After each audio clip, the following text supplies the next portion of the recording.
আমি রয়েছি সুন্দরবন উপকূলের একটি মাঠে। সুন্দরবন তীরবর্তী এই এলাকাটি শরণখোলা উপজেলার সাতখালী ইউনিয়নের খুরিয়াখালী গ্রাম এটি।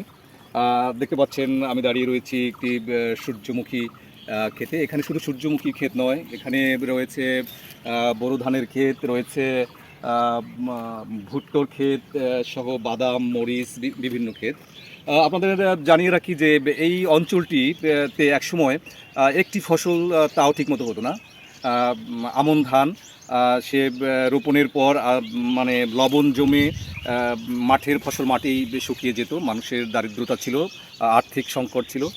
কিন্তু সময়ের ব্যবধানে, বিশেষ করে শিডর পরবর্তী সময় এখানে সরকার এবং বিভিন্ন উন্নয়ন সংস্থা এবং কৃষি বিভাগের বিভিন্ন আধুনিক প্রযুক্তির উদ্ভাবনের ফলে এখন এই অঞ্চলে প্রায় 3টি ফসল হয়। গোল আলু হয়, মিষ্টি আলু হয় এবং সরিষা সহ বিভিন্ন এই হচ্ছে। চাষিরা দক্ষ হয়ে গড়ে উঠেছে এখানের বিভিন্ন প্রশিক্ষণ নিয়ে। এলাকার মানুষের উন্নয়ন হচ্ছে, অর্থনৈতিকভাবে তারা স্বাবলম্বী হচ্ছে ফসল ফলিয়ে।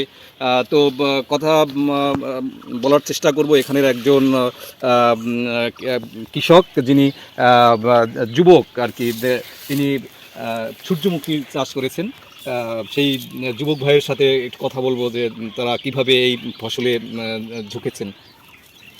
এখানে দেখা যেত এক সময় আপনার সিজনালি যে ধানটা হতো, ওই ধানটার বাইরে কোনো ধান হতো না বা ফসল হতো না। পরে আস্তে আস্তে মানুষ বিভিন্ন সহযোগিতা বা সরকারের উন্নয়ন প্রকল্পের মাধ্যমে এখানে বিভিন্ন প্রকার ফসলে যোগছে, যেমন সূর্যমুখী দিচ্ছে, বোরো ধান দিচ্ছে, তারপর সরিষা দিচ্ছে, তার পাশাপাশি অন্যান্য কৃষিকাজ করছে এখানে।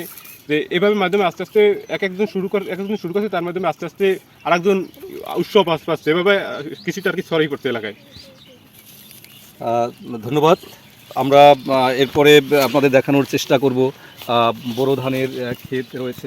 আমরা কৃষক চাষি, আমরা কোনো এক সময় একটা ফসল ফলাইতাম, হ্যাঁ পুড়িয়ে যাইতে, লবণ ডাকে যাইতে।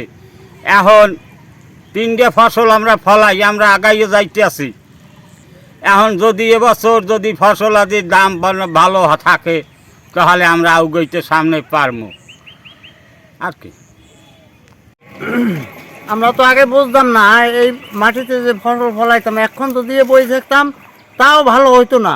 এখন দেশে সার ঔষধ আইছে, এই কারণে দেশে এখন আমরা নানান কৃষি দেওয়া সব কিছু হওয়াইতে পারি, দিতে পারি। এখন হয় ফসল, নুন কাটা সার বাইরেছে, এগুলো দিয়ে আমরা ধান এখন ভালো উন্নতি ধান হইতে আছে। আগে তো এই ছিল না, আর তো অর্ধেক হইতো না। এখন তো মেলা কিছু হইতে আছে, সব কৃষি হইতে আছে। আপনার সূর্যমুখী, মসুরি ডাল। এটা আমাদের সম্ভাবনাময় ফসল হচ্ছে সূর্যমুখী মাঝখানে একটু কমে গিয়েছিল সূর্যমুখীর আবাদ, আবার আমরা সেই সূর্যমুখীর আবাদটাকে ফিরিয়ে আনতে পেরেছি। 135 হেক্টর জমিতে শরণখোলা উপজেলায় এখন কৃষি বিভাগের সহায়তায় সূর্যমুখী চাষ হচ্ছে এবং কৃষক কিন্তু সূর্যমুখী তেলের প্রতি আস্তে আস্তে ঝুঁকছেন। এটা একটা ভালো দিক বলে আমি আশাবাদ ব্যক্ত করছি। আস্তে আস্তে আমাদের সকল ফসলের আবাদই আরও বৃদ্ধি পাবে বলে আমি আশাবাদ ব্যক্ত করছি।